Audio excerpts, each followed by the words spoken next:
नवरात्रि में व्रत और उपवास को नियमों से ही करना चाहिए। व्रत नियमों का पालन करना जरूरी होता है। इन 9 दिनों में उपवास में कई लोग खिचड़ी, फलाहार आदि उपवास की चीजें खाते हैं। इसके अलावा व्रत रखने के कुछ नियम भी हैं। तो आइए जानते हैं इन नियमों को। नंबर 1, यदि आप नवरात्रि का उपवास रख रहे हैं तो ब्रह्मचर्य व्रत का पालन करें। नंबर 2, इन 9 दिनों में झूठ नहीं बोलना चाहिए और क्रोध नहीं करना चाहिए। नंबर 3, इन 9 दिनों में किसी भी प्रकार से किसी महिला या कन्या का अपमान न करें। नंबर 4, इन 9 दिनों में यदि आप उपवास नहीं भी कर रहे हैं तो भी आपको गुटखा, पान, मद्यपान, मांस भक्षण और मसालेदार भोजन नहीं करना चाहिए। व्रत में बार बार जल पीने से भी बचना चाहिए। नंबर 5, अधिकतर लोग 2 समय खूब फरियाली खाकर उपवास करते हैं। ऐसा करने से व्रत का फल नहीं मिलता है। उपवास को उपवास के तरीके से ही करना चाहिए। नवरात्रि के दौरान रसोपवास, फलोपवास, दुग्धोपवास, लघु उपवास, अधोपवास और पूर्णोपवास किया जाता है।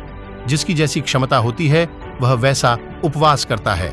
नंबर 6, व्रत में यात्रा, सहवास, वार्ता, भोजन, गाली बकना आदि त्याग कर नियम पूर्वक व्रत रखना चाहिए तो ही उसका फल मिलता है, परंतु कई लोग ऐसा नहीं करते हैं। नंबर 7, अशौच अवस्था में व्रत नहीं करना चाहिए। जिसकी शारीरिक स्थिति ठीक ना हो, व्रत करने से उत्तेजना बढ़े और व्रत रखने पर व्रत भंग होने की संभावना हो, उसे व्रत नहीं करना चाहिए। रजस्वला स्त्री को भी व्रत नहीं रखना चाहिए। यदि कहीं पर जरूरी यात्रा करनी हो तब भी व्रत रखना जरूरी नहीं है। युद्ध के जैसी स्थिति में भी व्रत त्याज्य है। नंबर 8, माता जी का व्रत रखकर शास्त्र सम्मत विधिवत पूजा अर्चना करना चाहिए। व्रत को बीच में ही तोड़ना नहीं चाहिए। यदि कोई गंभीर बात हो तो ही माता से क्षमा मांगकर ही व्रत तोड़ा जा सकता है। नंबर 9, अधोपवास, अर्थात यदि एक समय भोजन करने का व्रत ले रखा है तो यह भी जानना जरूरी है कि भोजन में क्या खाना और क्या नहीं खाना चाहिए। जैसे नवमी के दिन लौकी नहीं खाते हैं।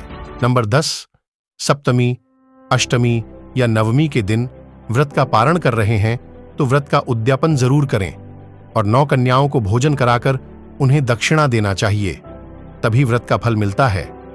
तो दोस्तों, आज के लिए बस इतना ही। हम मिलेंगे आपको एक नई वीडियो में नई जानकारी के साथ। तब तक के लिए राधे राधे।